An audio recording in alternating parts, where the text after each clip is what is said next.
Hello बच्चों, नई problems, शानदार वाली प्रॉब्लम्स के साथ वापस। पहले अभी लेटेस्ट एक बच्चे ने क्वेश्चंस पूछे थे, वो थोड़ा सा डिस्कस कर लें। देखो अभी का एक क्वेश्चन था। पहला सवाल देखो, एसी स्रोत से जोड़ने पर से प्रतिरोध R जोड़ने पर उसमें शक्ति व्यय P है। इस प्रतिरोध के श्रेणी क्रम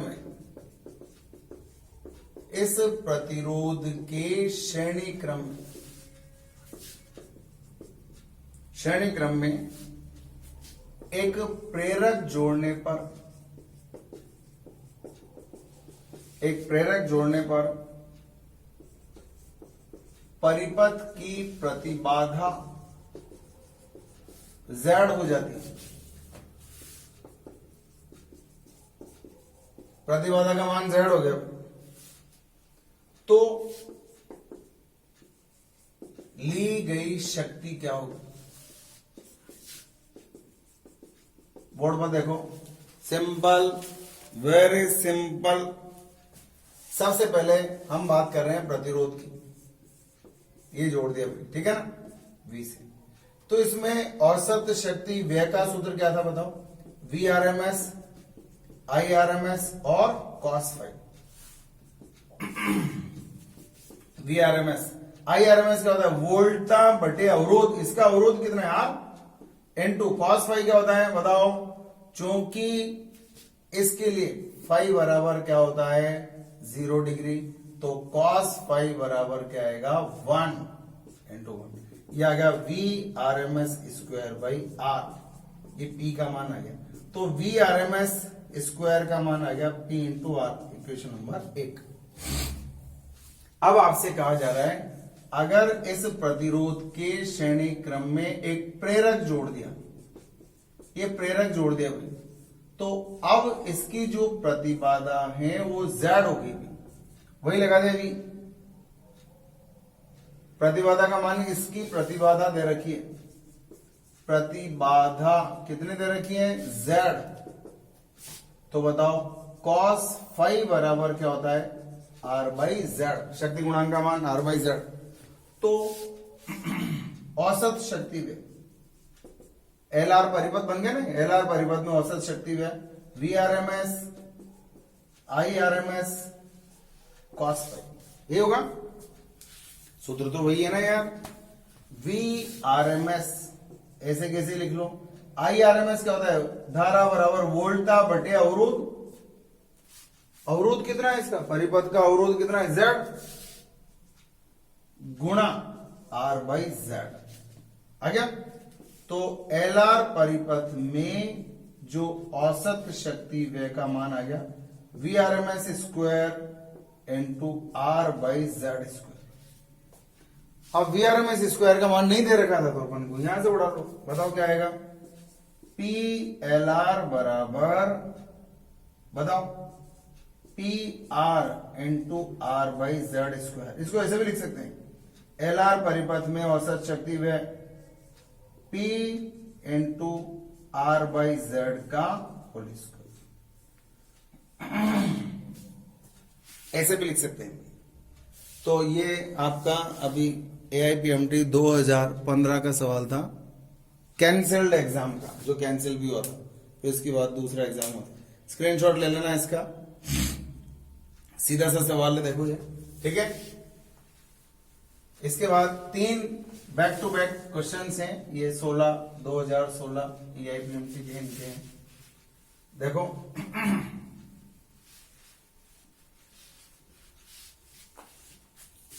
एक सवाल दिया हुआ है आपको, LR परिपथ, RC परिपथ दे रखा है, एक दे रखा है R और एक दे रखा है C, ये दे रखा है, और ये AC स्रोत जोड़ रखा है। सी ऐसे थोड़ी होता है यार, ये होता है R और ये होता है सी। ऐसा होता है V बराबर V0 साइन ओमेगा टी, मान लो कुछ भी दे रखा है ना। एसी स्रोत दे रखा है। अब क्या दे रखा है अपन को कोई लेना देना नहीं। आपसे क्या कहा जा रहा है, देखो इसका मान दे रखा है R बराबर 100 ओम और इसका प्रेरकत्व का धारित्य प्रतिघात का मान भी 100 ओम दे रखा है।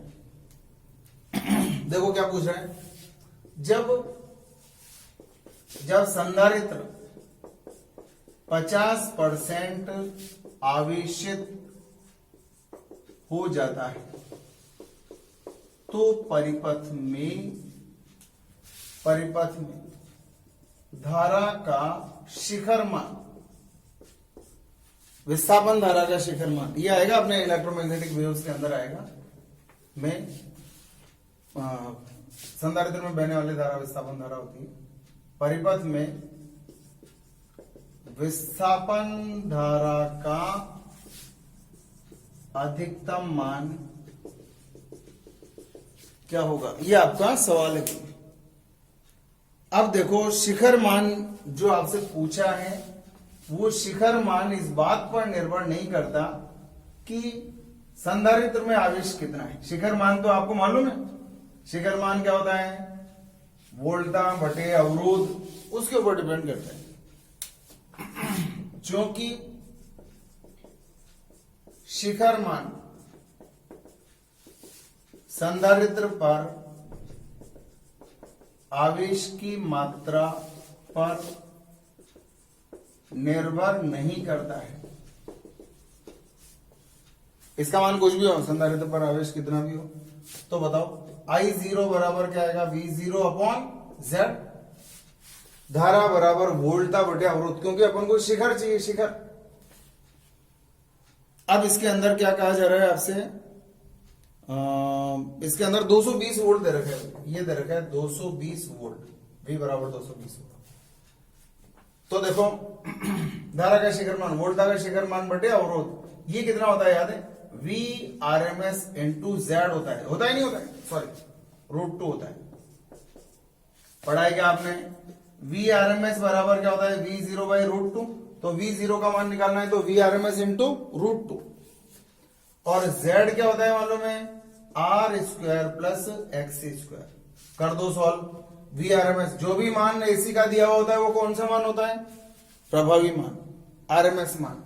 तो कितना आएगा बताओ, 220 गुणा √2 और ये 100 का स्क्वायर प्लस 100 का स्क्वायर। सॉल्व करो, 220 गुणा √2 अपॉन ये आएगा √2 इंटू 100 आएगा ना, दो बार आ रहा है 100 स्क्वायर, 100 स्क्वायर का वर्गमूल निकाल लो 100, तो ये कट गया, ये इसमें भाग लगा दो, 2.2 एम्पियर ये आएगा।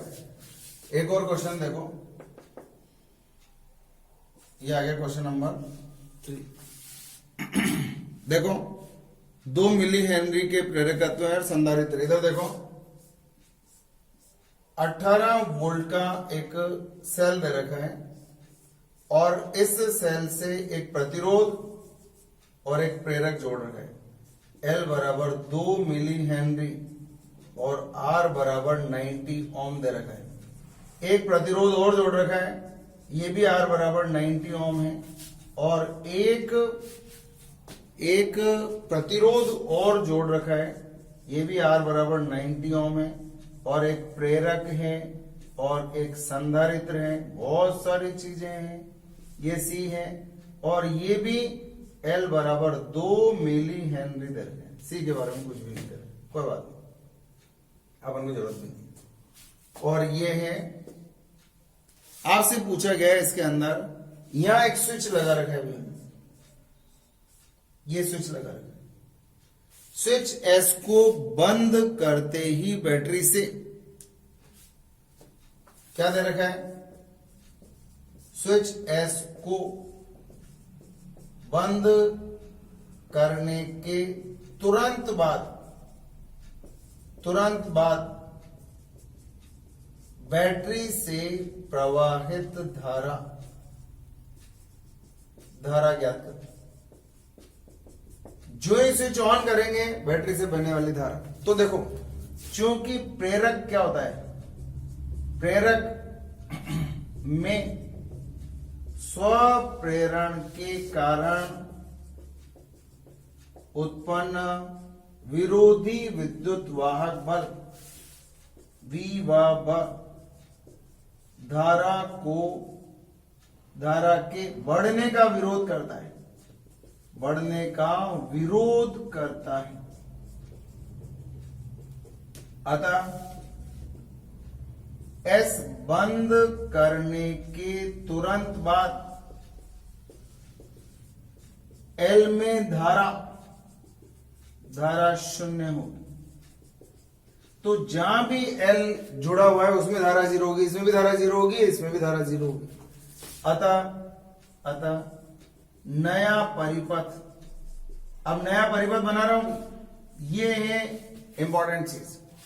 इसके अंदर देखो इस एल में तो धारा होगी नहीं, क्योंकि इसके अंदर अपने स्वप्रेरण के कारण पढ़ा है। इसके अंदर जब धारा में परिवर्तन होता है तो विरोधी विद्युत वाहक बल उत्पन्न होता है जो कि धारा में वृद्धि का विरोध करता है। तो तुरंत बात तो जीरो ही रहेगी। तो नया परिपथ कैसे बन गया, देखो ये 18 वोल्ट और इसमें जीरो और इसमें 90 ओम और इसमें जीरो, बस ये बनेगा। इसमें भी आई बराबर जीरो, इसमें भी आई बराबर जीरो, यहां भी आई जीरो, आई जीरो। केवल धारा काई में जाएगी भाई बताओ, इसमें भी नहीं जाएगी और इसमें भी नहीं जाएगी। तो धारा सिर्फ इसमें जाएगी। बताओ धारा आई का मान बताओ कितना होगा। आई बराबर आएगा V अपॉन R, वोल्टा बटे अवरोध, वोल्टा बटे अवरोध। इस 18 में 9 का भाग लगाओ 2, ये आ गया 0.2 एम्पियर। कितना आया 0.2 एम्पियर। और जो एग्जाम में आया था शायद वहां पर ये 9 ओम था, अगर 9 ओम होगा तो क्या होगा बताओ, 9 ओम होगा तो 2 एम्पियर आ जाएगा। इस संख्या में चेंज है थोड़ा सा, तो आप उस हिसाब से देख लेना। ये आपका क्वेश्चन नंबर 3। तो इसका भी एक बार स्क्रीनशॉट ले लो। सीधा सा सिंपल सा प्यारा सा सवाल, सीधे सीधे सवाल आते हैं वैसे नीट के अंदर, क्वेश्चंस आसान होते हैं। अब देखो आगे और क्वेश्चंस देखते हैं।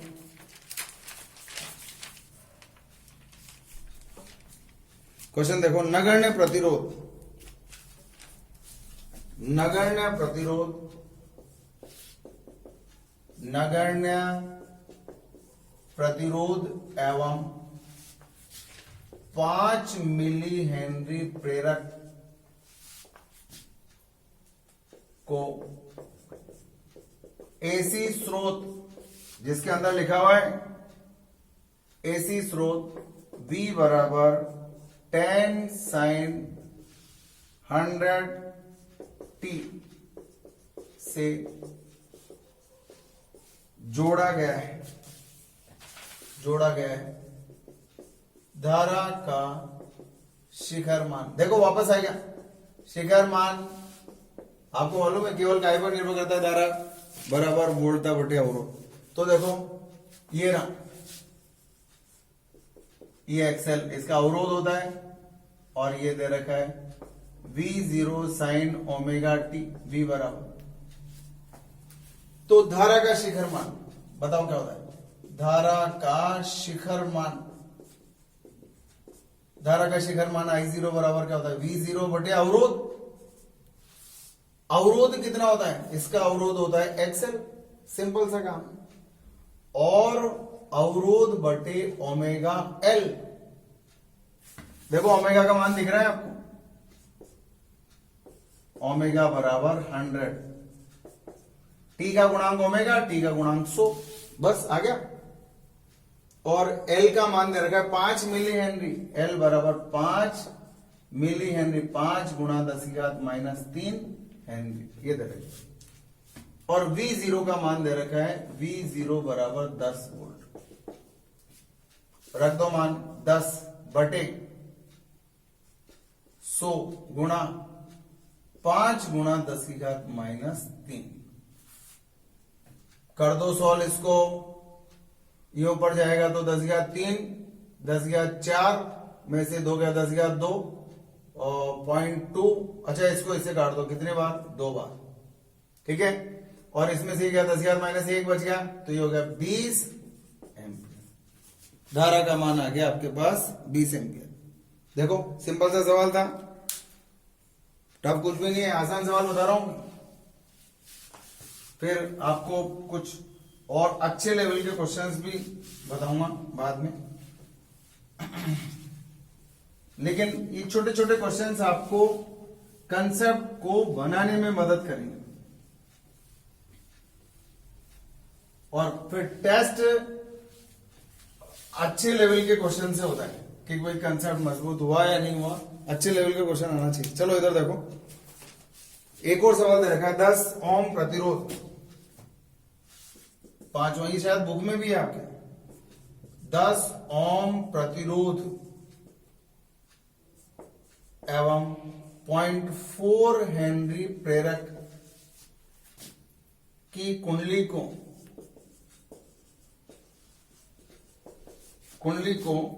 6.5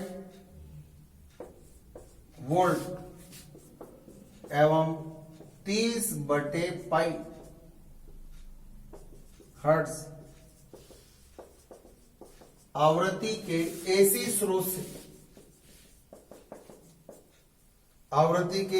स्रोत से जोड़ने पर औसत शक्ति व्यय क्या होगा? ज्ञात करो। देखो एक तरह से ये LR परिपथ बन गया, ये R ये L, चित्र बनाने से क्या है थोड़ा सही रहता है।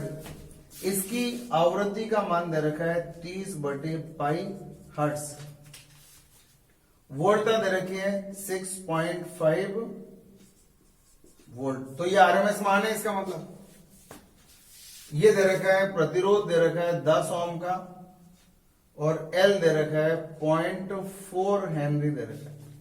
औसत शक्ति व्यय क्या होता है बताओ? P एवरेज बराबर क्या होता है? बताओ क्या होता है P एवरेज? VRMS दे रखा है, IRMS नहीं दे रखा, into cos phi। VRMS upon अवरोध इनटू R/Z। R दे रखा है VRMS square upon Z square into R। अब Z का मान निकालना है आपको, तो इधर देखो, चूंकि XL बराबर क्या होता है? Omega L। ये क्या होता है? 2πfL। प्रेरणिक प्रतिघात ओमेगा L होता है, ओमेगा का मान 2πf, 2πf का मान 30/पाई इंटू L, पाई उड़ा दो और ये 0.4, पाई से पाई गया, और इसकी एक 0 उड़ा दो और ये पॉइंट भी हटा दो। बताओ क्या होता है? 3 दूना 6 चौके 24 ओम, 24 ओम हो गया। अब आपको मालूम है चूंकि Z बराबर क्या होता है? √R square plus XL square. R square 10 का स्क्वायर प्लस 24 का स्क्वायर, इसको सॉल्व करेंगे तो ये आएगा 26 ओम। कर लेना सॉल्व।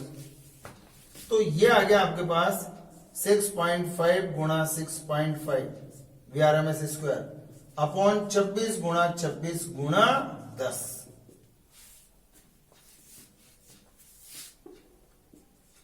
हो गया? इसको इससे काटो कितनी बार? 4 बार। इसको इससे काटो कितनी बार? 4 बार। और ये आ गया आपके पास, इसको इससे काट दो और तो क्या है 5 और ये 2, ये आ गया 5/8 वॉट। ये आ गया आपके पास शक्ति का मान। सिंपल सा सवाल था, ये सवाल आपकी बुक में भी है भाई, बुक में भी है, तो ये क्वेश्चन देख लो, आसान सवाल बताया मैंने आपको। और देखो एक, अच्छा बताओ, L के सिरों पर वोल्ट था, धारा से π/2 आगे, सी के सिरों पर वोल्टा, धारा से π/2 पीछे। इन चीजों को और आर के सिरों पर वोल्टा और धारा समान कला में कलांतर का मान 0। इन चीजों को ध्यान में रख करके क्वेश्चन देखो, बहुत सीधा सा सवाल है। आर एल सी दे रखा है, ये आर दे रखा है, ये एल दे रखा है और ये सी दे रखा है। इसके सिरों पर जो वोल्टा है वो 400 वोल्ट है, ये आपको दे रखा है। और ऐसे ही इसके सिरों पर भी 400 वोल्ट दे रखा है। अरे ये तो बहुत सीधा सवाल हो गया, ये 400 वोल्ट, यहां भी 400 वोल्ट और इसके सिरों पर वोल्टा का मान ज्ञात करना है। आर के सिरों पर आर बराबर 50 ओम भी दे रखा है, ये एल है और ये सी है और इसको जोड़ा गया है 100 वोल्ट और 50 हर्ट्ज से।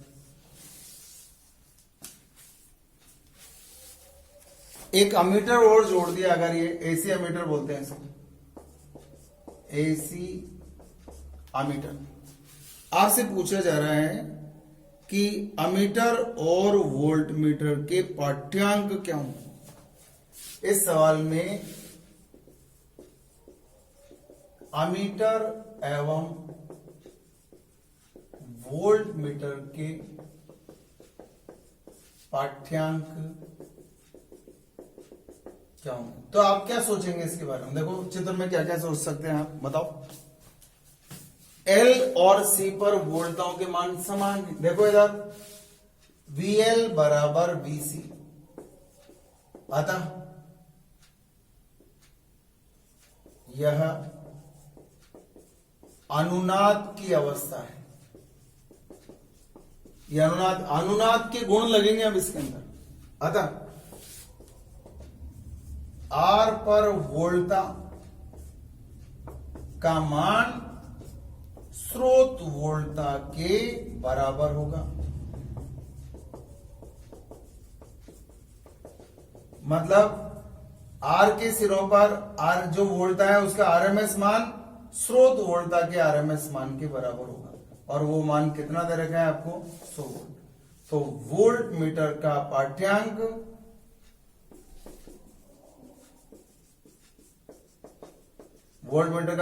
क्या होगा, बराबर 100 वोल्ट। जो ये है वही हो, क्योंकि वोल्ट मीटर क्या पढ़ता है, आरएमएस मान पढ़ता है। वोल्ट मीटर का पाठ्यांक क्या होता है, VRMS बराबर V R के सिरों पर RMS बराबर 100। अमीटर का पाठ्यांक निकालना है। अमीटर का पाठ्यांक बताओ, ये अमीटर क्या करता है, IRMS पढ़ेगा और IRMS क्या होता है, VRMS बटे अवरोध। चूंकि अनुनाद की अवस्था पर, बताओ कुछ आ रहा है दिमाग में, अनुनाद की अवस्था पर Z मिनिमम बराबर क्या होता है, R। अनुनाद है ना, तो ये आएगा VRMS अपॉन R। तो IRMS बराबर हो गया 100 बटे 50। तो IRMS बराबर आ गया 2 एम्पीयर। देखो कितना शानदार कंसेप्ट है, आपको चित्र में देख करके आइडिया लगाना है कि L और C के सिरों पर वोल्टाएं बराबर है। वोल्टाएं बराबर है इसका मतलब XL बराबर XC आएगा और XL बराबर XC आएगा इसका मतलब अवरोध न्यूनतम आएगा, प्रतिबाधा न्यूनतम आई और प्रतिबाधा न्यूनतम आई। अनुनाद की अवस्था है। अनुनाद पर क्या होता है, स्रोत वोल्टा सारी की सारी प्रतिरोध के सिरों पर उत्पन्न हो जाती है। तो ये अनुनाद की जो अवस्थाएं हैं वो अगर आपके दिमाग में है, क्वेश्चन बहुत सीधा है आपका, तो स्क्रीनशॉट ले लो ताकि आप लोग स्क्रीनशॉट में भी क्वेश्चन देख सकते हो बाद में। ठीक है, आगे देखो ट्रांसफार्मर का क्वेश्चन बताता हूं, इसका एक भी सवाल नहीं आया अभी तक अपने पास। तो ट्रांसफार्मर में बताओ क्या क्या चीजें जानता हूं। 2 कुंडलियां होती हैं, प्राथमिक कुंडली और द्वितीय कुंडली। ट्रांसफार्मर की दक्षता का सूत्र बताया था, क्या था याद है, निर्गत शक्ति बटे निवेशी शक्ति गुणा 100। ट्रांसफार्मर दो प्रकार का होता है, step up, step down. Step up मतलब वोल्टता बढ़ाने वाला, स्टेप डाउन मतलब वोल्टता घटाने वाला। और वोल्टता घटती बढ़ती कैसे है? फेरों की संख्या से। फेरे जिधर ज्यादा है उधर वोल्टता ज्यादा होती है। शक्ति का सूत्र क्या होता है? वोल्टता गुणा धारा, वोल्टता गुणा धारा। वोल्टताओं का अनुपात बराबर फेरों की संख्याओं का अनुपात होता है। ठीक है, तो देखो आपको क्या कहा जा रहा है, एक अपचयी ट्रांसफार्मर मतलब घटाने वाला, एक अपचयी ट्रांसफार्मर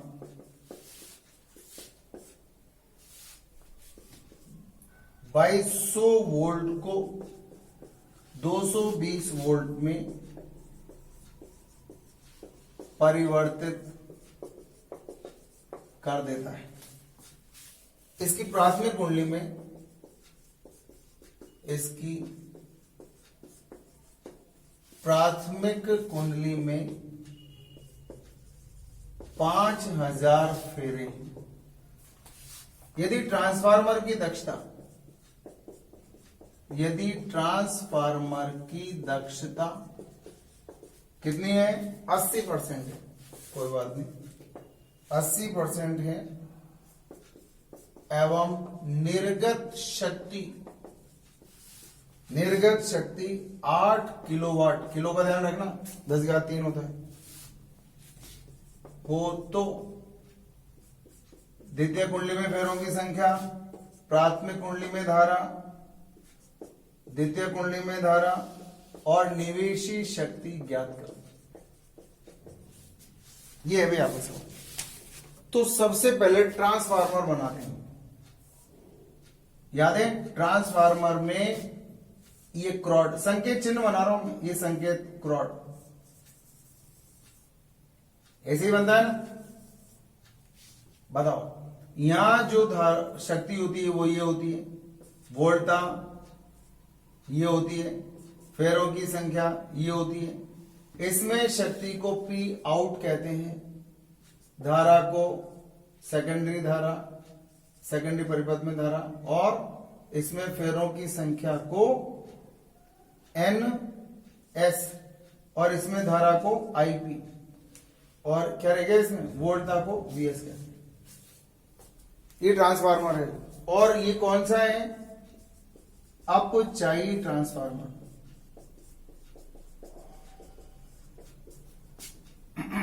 ठीक है, तो देखो आपको दिया है P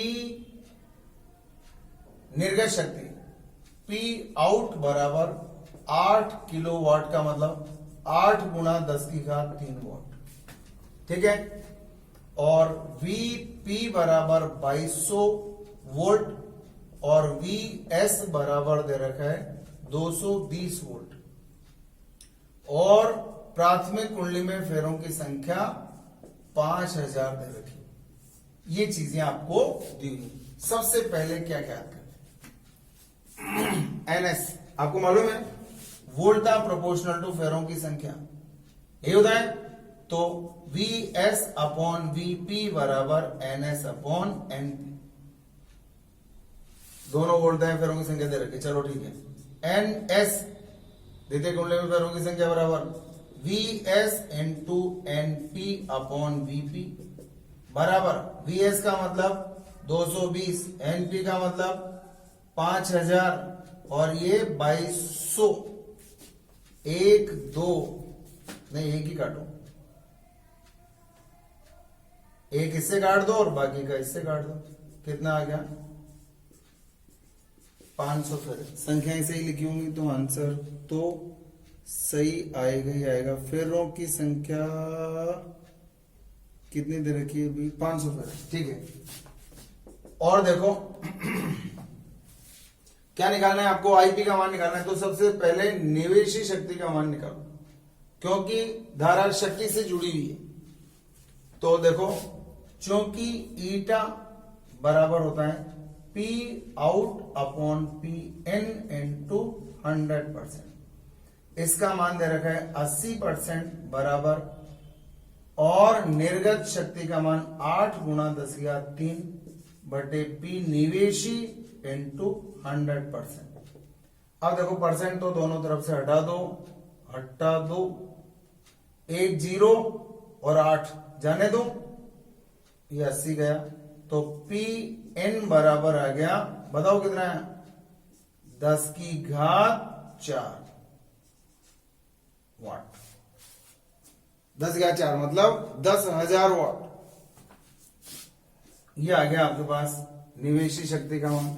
अब इन दोनों का मान निकाल लेंगे अपन। देखो इधर कैसे निकालेंगे, चूंकि P बराबर वी आई होता है, तो P N बराबर आएगा V N into I N. Primary इस कुंडली की बात कर रहा हूं, इसका मान इसके और इसके गुणनफल के बराबर होगा। अब देखो हमें आईपी का मान निकालना है, तो पी एन अपॉन वीपी। बताओ पी एन का मान कितना है, 10 की घात 4। आई वी पी का मान कितना है प्राइमरी कॉइल में 2200। सॉल्व कर लो, कर लेना भाई इसको सॉल्व, अभी आपका काम है। ये शुद्ध और शुद्ध इस 4.54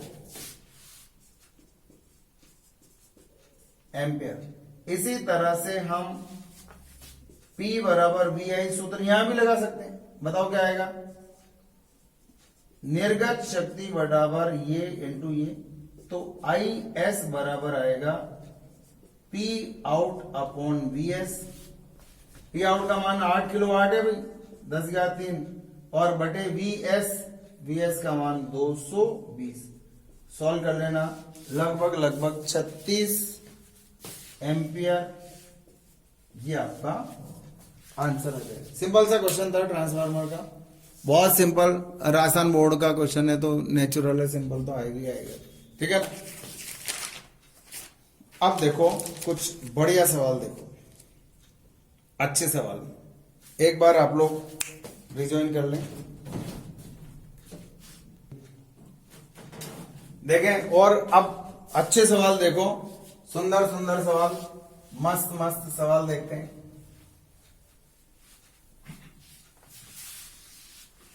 जब भी ट्रांसफार्मर का क्वेश्चन करो तो इस तरह से करो भी, चित्र बना करके, ये आपको गलतियों से बचा देता है। एक सवाल और देखते हैं, एक आरसी परिपथ, सिंपल सा सवाल ले रहा हूं। पहले एक छोटा सा नन्ना सा सवाल देखो। एक आपको सीआर दे रखा है भी, शियारणी सी आर परिपथ दिया हुआ है, 220 वोल्ट दे रखा है। आरएमएस मान होता है ये, याद रखना।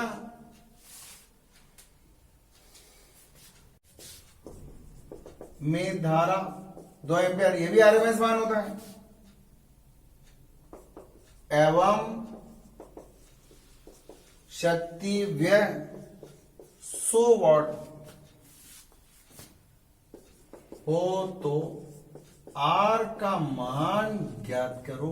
अरे वाह भैया, शानदार सवाल है। चलो देखते हैं क्या कहा जा रहा है। यदि परिपथ में धारा 2 एम्पियर और परिपथ में शक्ति वह 100 वाट हो तो बताओ कितना कितना क्या क्या सब चीजें बताओ। सोच लो थोड़ा सा और सवाल के बारे में। पी एवरेज का सूत्र क्या होता है?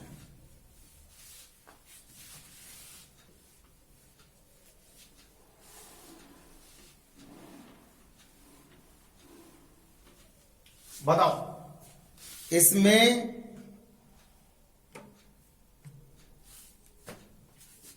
बताओ पी एवरेज बराबर क्या होता है? V R M S I R M S cos phi, यही होता है। अब इसमें क्या क्या दे रखा है देखो, वी आर एम एस दे रखा है, आई आर एम एस दे रखा है, कॉस फाई नहीं दे रखा। इसी में कुछ ना कुछ और ये दे रखा है। ठीक है, चलो देखते हैं। पी एवरेज बराबर V R M S into, ये क्या होता है? R Y Z. ये आर वाई जेड होता है यार।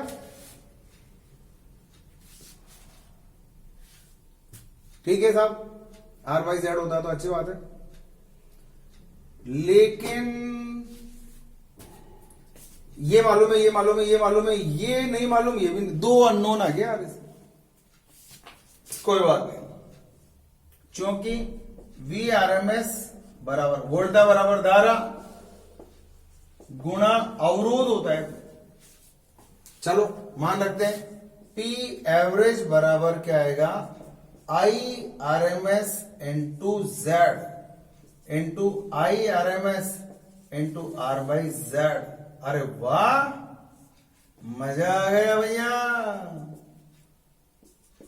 आई R M S square into R, R equals to P average upon I R M S का स्क्वायर।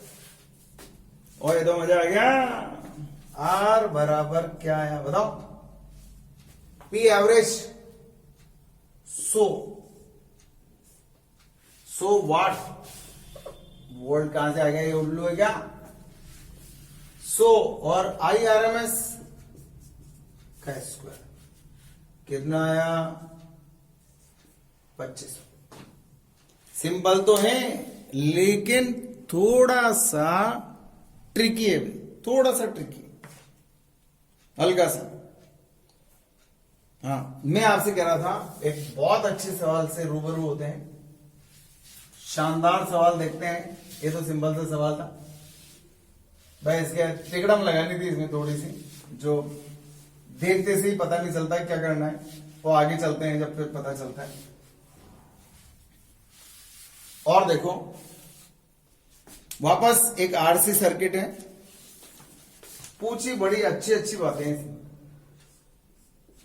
ये है सी बराबर 100 अपॉन पाई माइक्रोफैरड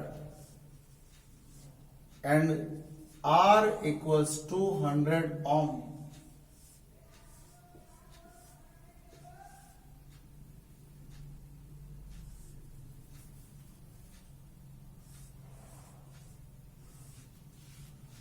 और ये दे रखा है 200 अंडर रूट 2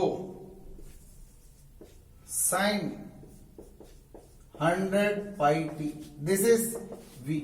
तो आप समझ सकते हैं v बराबर v0 साइन ओमेगा टी।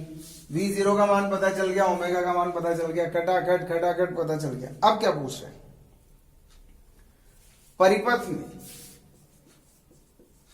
परिपथ में t समय पर धारा का मान,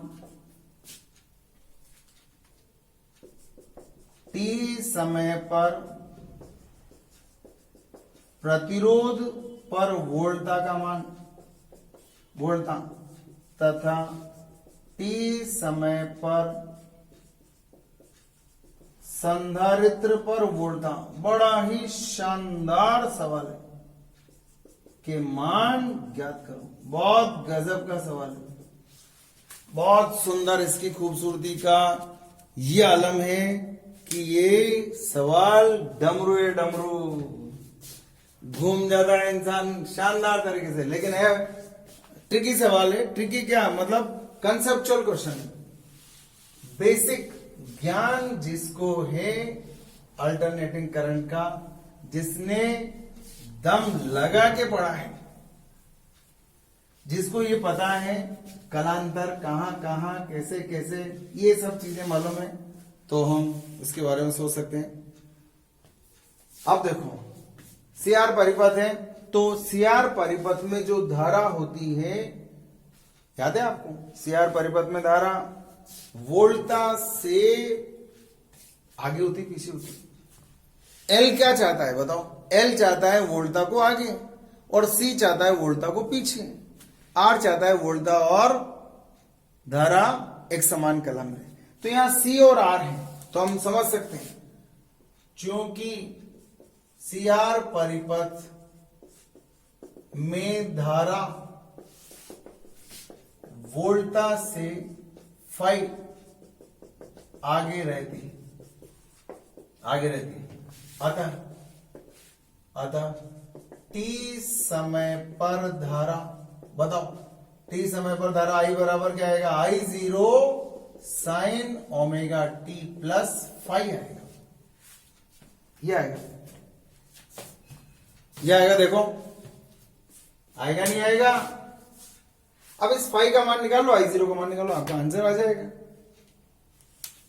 और ये क्या होता है, I बराबर V0 अपॉन Z, धारा बराबर वोल्टा बटे अवरोध, into sine omega T plus five. अब बात करते हैं, V0 का मान तो मालूम है, कितना है 200 अंडर रूट 2। Z का मान नहीं मालूम, Z का मान निकालने के लिए X का मान भी मालूम होना जरूरी है। तो देखो इधर याद है, इधर क्या होता है R, इधर होता है XC, इधर लेते हैं, नीचे लेते हैं XC को,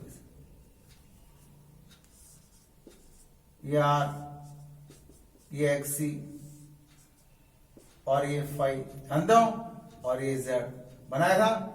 XC बराबर क्या होता है, XC बराबर 1 अपॉन ओमेगा C होता है क्या, XC बराबर 1 अपॉन ओमेगा C बराबर 1 अपॉन ओमेगा का मान 100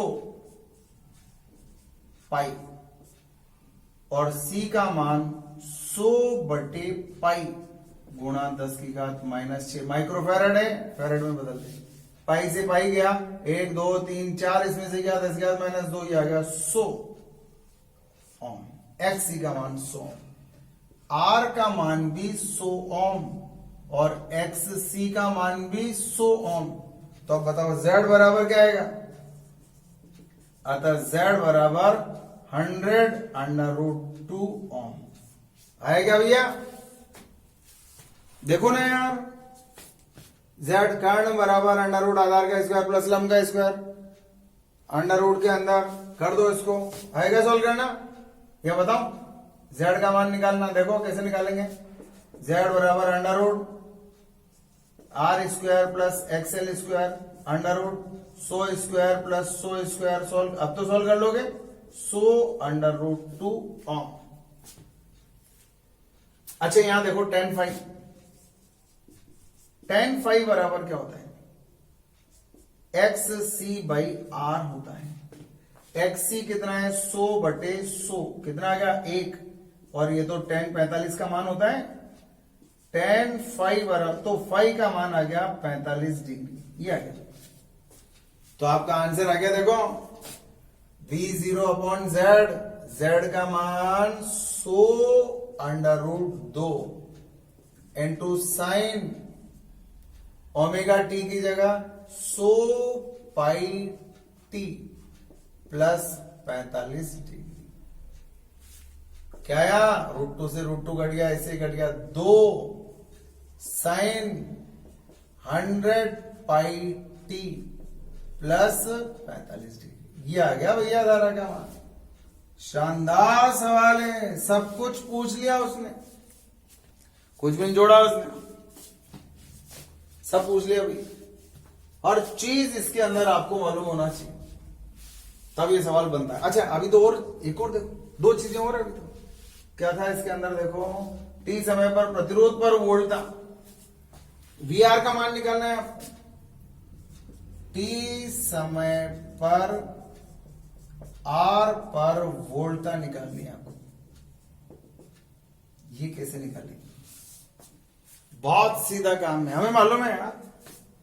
R के सिरों पर उत्पन्न वोल्टा और धारा समान कला में होती है, क्योंकि VR एवं I एक समान कला में होते हैं। तो इसकी कला और इसकी कला बराबर होगी, अतः VR की कला कितनी आएगी, 100 पाई टी प्लस 45 डिग्री, एक तो ये आएगी। और VR वोल्टा बराबर धारा गुणा अवरोध, वोल्टा बराबर धारा गुणा अवरोध, धारा गुणा अवरोध, बताओ धारा गुणा अवरोध आएगा, बताओ V0R, बताओ क्या आएगा, धारा का मान 2 और अवरोध का मान 100, कितना आ गया 200 वोल्ट। अतः वी आर टी समय पर क्या आएगा, शिखर मान n2 sign omega T plus 5, मान रख दो, इसका मान 200 साइन और कला का मान कितना है 100 पाई टी प्लस 45। ये आ गया भाई टी समय पर प्रतिरोध के सिरों पर वोल्टता का मान। शानदार सवाल है, मस्त। अभी एक बार और अप्लाई करना है, टी समय पर संधारित्र पर वोल्टता। अब बताओ संधारित्र पर जो वोल्टता होती है, संधारित्र याद करो, संधारित्र के लिए कलांतर कितना होता है -π/2, संधारित्र के लिए कलांतर -π/2 होता है। इसका मतलब क्या होता है, अगर ये पता चल गया तो मजा आ गया, मजा आ गया, मजा आ गया। कैसे मजा आया देखो, चूंकि देखो टी समय पर सी पर वोल्टता निकालनी है, हमें मालूम है चूंकि सी पर वोल्टता आई से 90 डिग्री पीछे होती है, याद है क्या? अरे धारा आगे होती है ना संधारित्र के लिए, संधारित्र के लिए कलांतर का मान -π/2 होता है, -90 डिग्री होता है। इसका मतलब धारा आगे होती है, वोल्टता पीछे होती है। अतः VC की कला बताओ कितनी होगी, धारा की कला 100 पाई टी प्लस 45 डिग्री, और इसमें से क्या घटा दो ये होगी।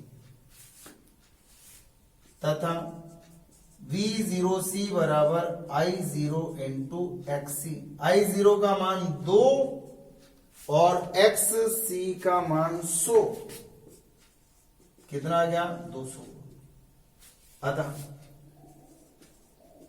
अतः VC बराबर V0C, V0C का मतलब 200 इंटू साइन 100 पाई टी कला 100 पाई टी माइनस 45 प्लस 90, ये आपका आंसर। क्या क्या ध्यान में रखना पड़ा देखो इस सवाल के लिए, है ना? देखो दमदार सवाल, इतना खूबसूरत सवाल है कि इसमें सब चीजें पता है आपको तो ही सवाल बन सकता है। वापस देखो, इससे मैंने XC का मान निकाला, R का मान दे रखा था, तो यहां से फाई का मान आ गया मेरे पास 45 डिग्री, और Z का मान आ गया, Z का मान और फाई का मान निकालना तो बहुत आसान काम है। Z बराबर क्या होता है, अंडर रूट आधार का स्क्वायर प्लस लंब का स्क्वायर, इससे करके निकाल लिया, ठीक है ना? Z का मान आ गया, फाई का मान आ गया। अब दिमाग लगाना शुरू करा कि यार धारा CR परिपथ में, धारा पहले धारा के बारे में, CR परिपथ में तो धारा आगे होती है वोल्टता से, मतलब वोल्टता पीछे होती है, कलांतर माइनस में आता है, वोल्टता पीछे होती है, इसका मतलब धारा आगे होती है। जब वोल्टता की कला आगे मालूम है तो धारा की कला इससे आगे होगी, फाई आगे होगी। अब इस फाई का मान मैंने 45 डिग्री निकाल लिया, धारा का मान है। अब बात करते हैं इसके सिरों पर, इसके सिरों पर धारा 90 डिग्री आगे होती है, इसके सिरों पर धारा और वोल्टता समान कला में होती है, तो उनका इस्तेमाल कर लिया अपन। धारा और वोल्टता की कला देखो दोनों की समान है, आर के सिरों पर वोल्टता की कला और धारा की कला समान है। सी के अंदर क्या होता है, सी के सिरों पर उत्पन्न वोल्टता की कला, देखो वोल्टता सी के सिरों पर क्या होगा, VC की कला 90 डिग्री पीछे होती है, VC की कला 90 डिग्री पीछे होती है, माइनस का चिन्ह है π/2, ये आएगा। धारा देखो VC संधारित्र के सिरों पर वोल्टता जो होती है धारा से π/2, धारा ये है और π/2 पीछे, इससे π/2 पीछे, मतलब 90 डिग्री पीछे, तो ये इस तरह से आंसर आएगा। तो ये था आपका क्वेश्चन, बहुत सुंदर सवाल, एक बार आप लोग स्क्रीनशॉट ले लेंगे इसका। आगे देखते हैं, देखो एक और सवाल, देखो एक सवाल और देखते हैं, हटा दो इसको। ऐसे क्वेश्चंस बताऊंगा भाई, और बताऊंगा आपको एक दो, ताकि आपको कॉन्फिडेंस आएगा, क्योंकि ये बेसिक सवाल है जिनके अंदर प्रत्यावर्ती धारा की बेसिक नॉलेज होना जरूरी है।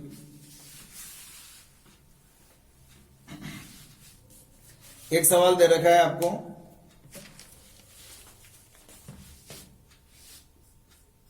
सी 100/पाई माइक्रोफैरड। वैसा ही सवाल है 100 ओम, ये दे रखा है 200 वोल्ट और 50 हर्ट्ज इसकी आवृत्ति दे रखी है। सवाल बहुत सारे हैं इसमें। देखो इस सवाल में चीजें बहुत सारी पूछी।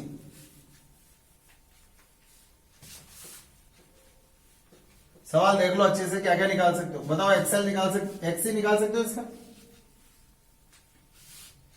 एक्स सी का मान निकाल सकते हो ना। कैसे निकालते हैं एक्सी बताओ।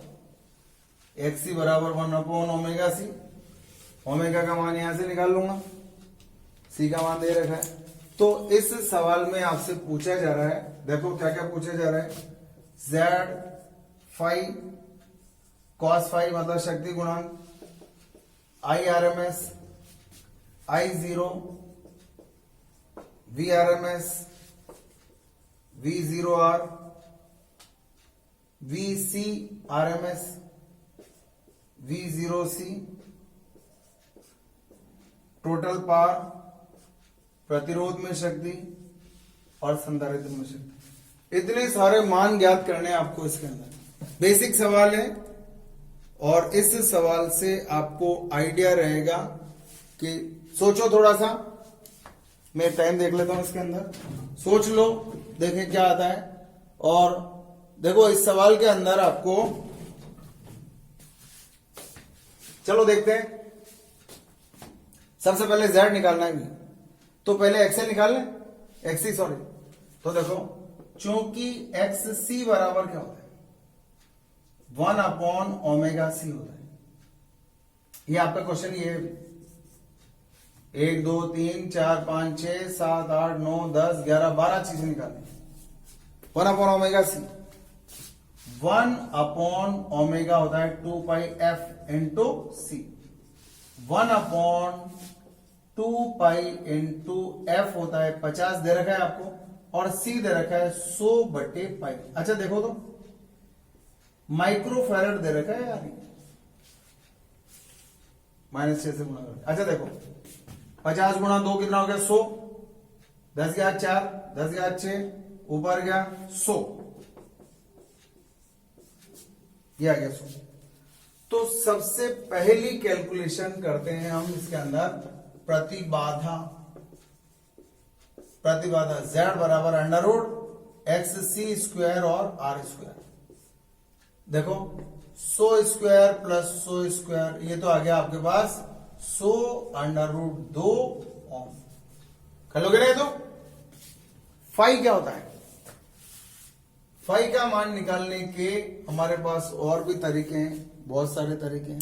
कैसे निकालते हैं देखो, क्योंकि ये क्या है R और ये क्या है XC, ये भी 100, ये भी 100 और ये हो गया Z, ये हो गया। तो बताओ tan फाई बराबर क्या होता है XC/R, 100/100। tan फाई बराबर 100/100 कितना आ गया, tan फाई बराबर 45 डिग्री, सॉरी 1, तो फाई बराबर आ गया 45 डिग्री। cos फाई निकालना है शक्ति गुणांक। शक्ति गुणांक cos फाई बराबर होता है cos 45 1/√2। ये क्या निकाला मैंने, कलांतर, वोल्टार धारा के मध्य कलांतर। प्रतिबाधा निकाल ली, कलांतर निकाल लिया, शक्ति गुणांक निकाल लिया। चौथा देखो IRMS निकालना है। IRMS बराबर VRMS/Z। धारा बराबर वोल्टा बटे अवरोध, धारा बराबर वोल्टा बटे अवरोध 200 Z का मान है 100√। इसको इससे काट दिया और ये कट गया √2 एम्पियर। काय का मान आया IRMS। I0 निकालना है, ये धारा का RMS मान। अब धारा का शिखर मान निकालना है, बताओ धारा का शिखर मान I0 बराबर क्या होता है √2 इंटू IRMS। I0 बराबर √2 इंटू √2 क्या हो गया 2 ये वर्ग माध्य मूल मान आ गया, ये शिखर मान आ गया। VRMS क्या निकालना पड़ेगा क्या वोल्टा का RMS मान बताओ। VRMS तो दे रखा है आपको 200 वोल्ट, ये तो निकालने की जरूरत ही नहीं है, जो भी मान दिया होता है वो काय का होता है VRMS होता है। V0R निकालना है, प्रतिरोध पर वोल्टा का शिखर मान निकालना है, प्रतिरोध पर वोल्टा का शिखर मान। V0R बराबर I0 इंटू R। I0 का मान 2 और ये 200 वोल्ट, कितना आया 200 वोल्ट, ठीक है। अब V0C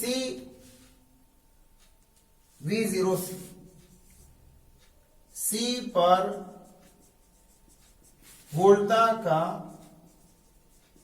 RMS मान निकालना है, क्या आएगा बताओ।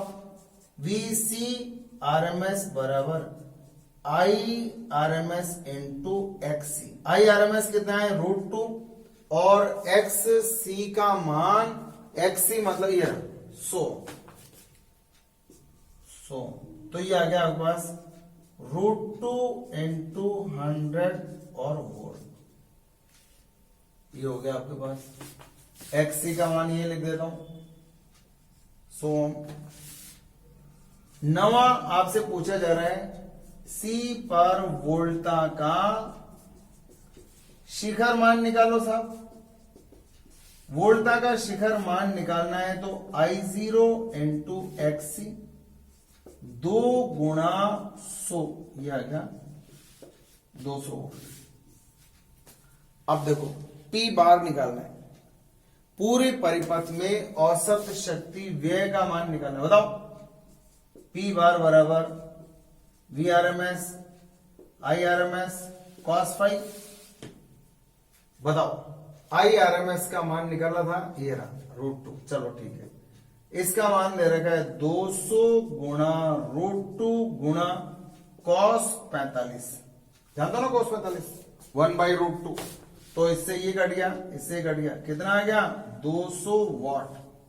अरे 1/√2 होता है ना, काट दिया मैंने। आता है PR, R में किसमें प्रतिरोध में औसत शक्ति व्यय का मान निकालना है, ये 200 वॉट है। देखो ये सही है, कैसे निकालेंगे बताओ। VRMS ये IRMS स्क्वायर इंटू R, केवल प्रतिरोध में निकालना है ना, केवल प्रतिरोध में निकालना, बताओ इसका मान बोलो। IRMS ये रहा √2 का स्क्वायर इंटू 100, कितना आया 200 वॉट। और अपन को तो वैसे भी मालूम था, सारी जितने भी शक्ति का लॉस होता है पूरा परिपथ की, वो सब प्रतिरोध में ही तो होता है। L और C में तो पावर लॉस का मान वैसे ही 0 होता है। C में देखो मैंने अगला आंसर तो वैसे ही बता दिया आपको। C में power loss, average power loss in C equals to 0। क्यों होता है, क्योंकि C के लिए फाई बराबर π/2 और cos फाई बराबर 0, शक्ति गुणांक का मान 0 होता है। इसमें आपको स्क्रीनशॉट ले लो पहले तो एक बार, सब चीजें पूछी गई हैं, सारी चीजें पूछी गई हैं इसके अंदर, और उन समस्त चीजों का इस्तेमाल करना है। बेसिक क्वेश्चन है,